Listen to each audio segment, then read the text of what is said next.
Hey guys, welcome to our channel. So in this video I'm gonna show you how to change name in Shopify.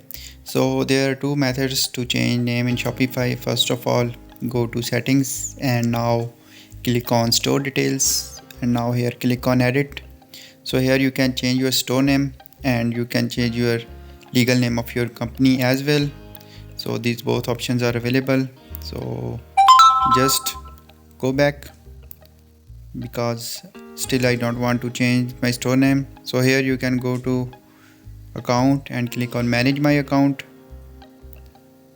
So now here you can change your personal name and account name here.